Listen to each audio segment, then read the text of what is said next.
Travel with me. Hey fellow humans, Mina here. Welcome back to another drive-in talk. Also, we are in full-blown murder heat season here in Korea, so the roads are literally melting, like legit actually melting. It's hot as balls outside, so I got my aircon on so that I do not die and that Soren does not die because, again, it's hot as balls. So if you're wondering what that kind of humming noise is in the background, I don't know if you're going to hear it, but if you do and you're wondering what it is, it's the aircon, so Soren and I do not die.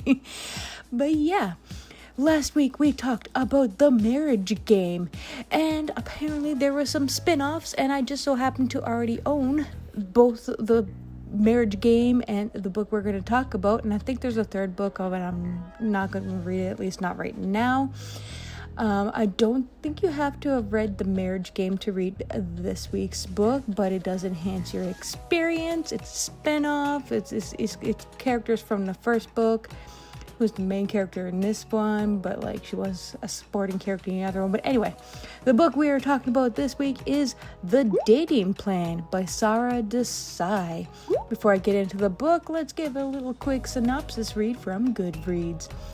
Daisy Patel is a software engineer who understands lists and logic better than bosses and boyfriends. With her life all planned out and no interest in love, the one thing she can't give her family is the marriage they expect. Left with few options, she asks her childhood crush to be her decoy fiancé.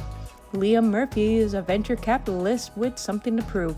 When he learns that his inheritance is contingent on being married, he realizes his best friend's little sister has the perfect solution to his problem.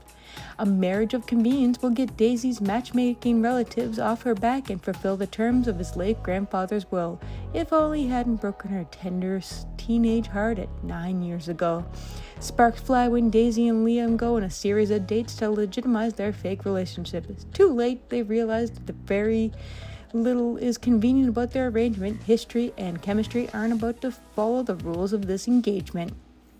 So yeah, before I get in, I rated this one much higher than the last book. I actually enjoyed it. So some spoilers possibly ahead. Be warned if you want to read. But yeah, wait, was this actually written by the same author as The Marriage Game? Because as you remember, I did not enjoy The Marriage Game. Is this even the same Daisy Patel? Because this book reads like a totally different Desai novel, and for once, this is a good thing. I struggled hard finishing The Marriage Game, and I didn't care for the characters, and I really disliked Daisy, but that was okay because she wasn't the MC. Layla was, but that wasn't okay either because I also didn't like Layla. I feel like Desai assassinated her character in the second book, but in the best way possible. I wouldn't even consider Daisy, the female MC of this book, the same character she was in the marriage game, and I'm so happy for that. And because this book is far superior to its predecessor in every way, it made my reading experience much more enjoyable. Rants and raves ahead. Was this book perfect? Not at all, but I did enjoy my read. I also like the main character in this book. Sam was all kinds of red flags in the last book and just not fun to read. No one was fun to read though in The Marriage Game, honestly, but in The Dating Plan, I really like Liam and Daisy. They had deep backstory that was interesting to read, and there wasn't 5 million aunties to keep track of, though they were still around. Desai was able to contain the horde, and let us focus on a select few so it wasn't as overwhelming. Also, there wasn't massive info dump every time there was a new character being introduced. I'm not usually into the fake dating trope, but I enjoyed it here. I found a reason for them to be fake dating interesting and engaging, and had real stakes to it. Now, the fact that Liam chose Daisy for a reason he stated in the book was a bit weird in my opinion. I can't recall them, but they were stupid. At least I could see why Daisy agreed to be his fake fiancé. Were her reasons also stupid? Yeah, but they made sense, if that makes sense. However, I will say Daisy and family sure hold one hell of a grudge. When Leah dipped over 10 years ago, they really held that against him. Yes, from their POV, I can see why they'd be pissed at him, but it was only prom. It's not like he ghosted their wedding or something.